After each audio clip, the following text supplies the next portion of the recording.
Hi Taurus and Taurus rising. Here's your horoscope for October 2024. I'm astrologer Joseph Anthony. All right, we have another big month ahead of us, and this is because we're still in eclipse season, and this month we have an eclipse, a solar eclipse that's going to activate the 6th house for many of you. This is the house that pertains to health, new job, your daily routine, how you take care of yourself, how you take care of others. So this is going to highlight this part of your chart. So anything to do with medical concerns, your job, maybe getting a raise, a promotion, a new position, this is all on the table beginning this month. But there's more, because your ruler Venus is also going to switch signs. But before it does that, it's going to have a really a tough alignment with Uranus here towards the middle of the month. So it's a very interesting dynamic of a month. There's some really weird stuff going on, as I've pointed out in my other videos, that the alignments this fall are very heavy and strange. And we may see some surprises in the mix, not just from the astrology, but what's going on in the world. So let's dive in a little deeper, and I'll show you what I'm talking about. As we start off the month, Pluto is now retrograding in your 9th house. So many of you are contemplating the future and what needs to be done before you move forward, the meaning, purpose. You're thinking about all of that stuff. Now, the good news is Pluto is going to go direct this month in the 9th house, and it will finally leave that 9th house on November the 19th and go into the 10th house of career. So that's in November. So, this is going to be a really important time for many of you. So this reading's for anyone who has a sun sign in Taurus or a rising sign in Taurus. This is a general Western astrology tropical sun sign reading. It's got to be general because I don't have everybody's birthday, and everyone's birthday and birth chart is completely different. So we also have Jupiter that's going to slow down and go retrograde for the first time in Gemini.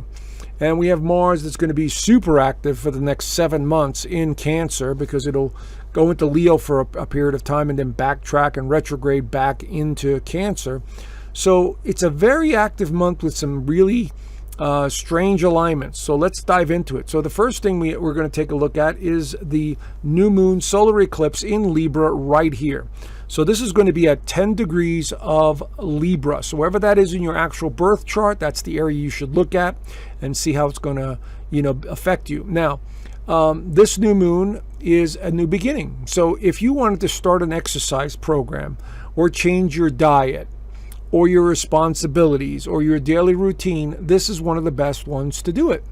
And so, because anytime we have a solar eclipse, it's a powerful energy that opens up sort of a doorway or a portal for the next 6 months to a year, giving you an opportunity to change in some way. So this is the 6th house. Anything associated with the 6th house has to do with health, has to do with pets, it has to do with service, it has to do with sort of taking care of things, cleanliness, maintaining things. This is being organized. This is all under this umbrella. And Libra is ruled by Venus, just like your sign is. So Venus is very important here, because Venus is also, as you can see here, in a very nice trine to Saturn and Mars at the same time. So this is a grand trine. And so we are seeing a very nice alignment that is amplifying this energy of starting something new, partnership potential in business or work matters.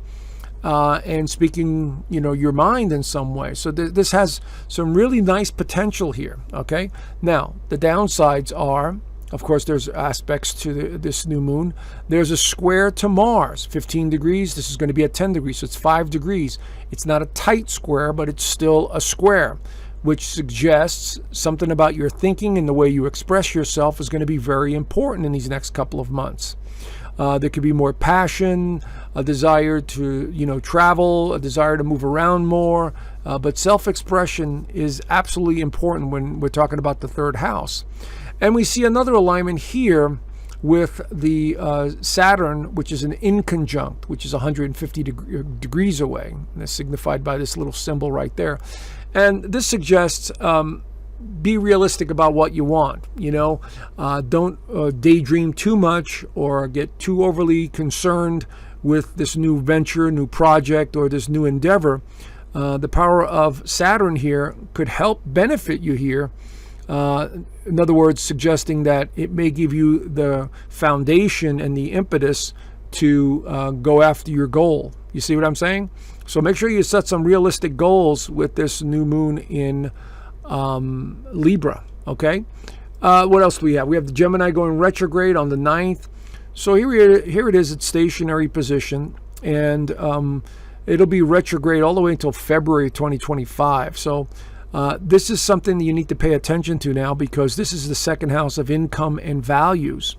And so you might find that making money may be a little strained, or maybe you have some expenses or things from the past resurface with regards to funding or finances. Retro means going back.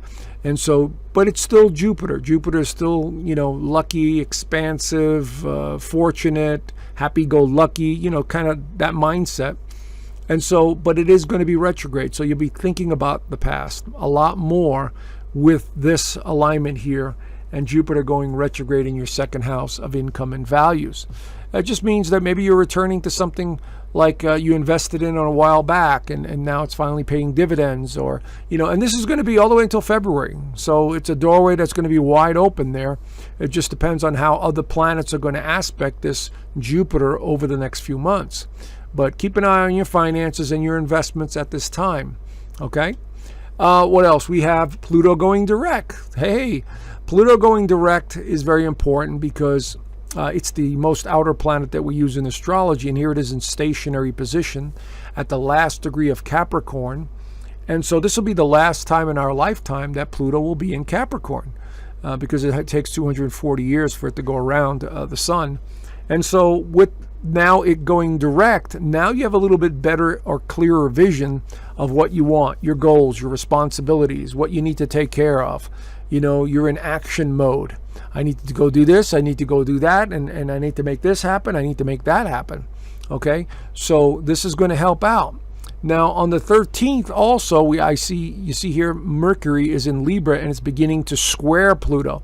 So we need to be careful not to overdo it or get too irritated or frustrated with a project that's not moving forward fast enough. Okay, because this is where it gets tricky, because notice Venus is also coming into an opposition to Uranus, which actually happens on the 14th. So between the 11th and the 14th, we got some really tricky energy coming in where you need to pay extra attention. So Venus, your ruler in Scorpio, opposing Uranus.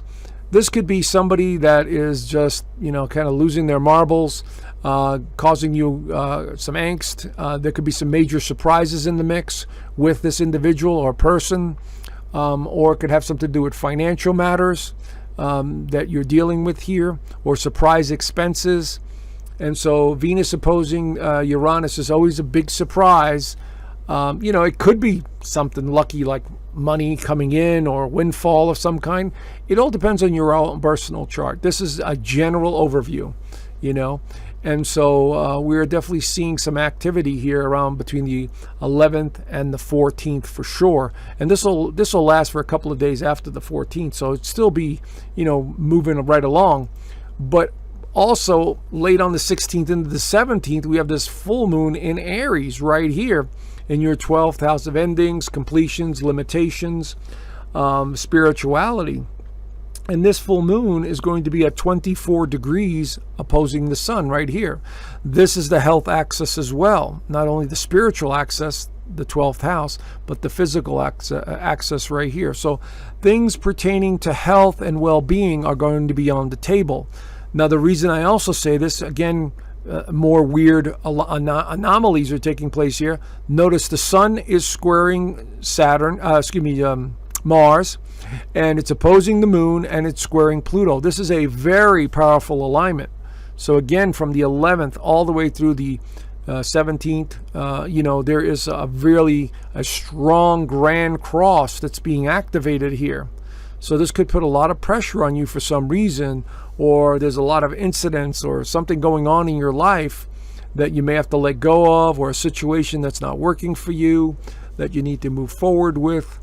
maybe a minor health issue, and you need to resolve it. It might not even be you. It might be somebody else in your life, like a pet gets sick and you have to go take care of them kind of thing.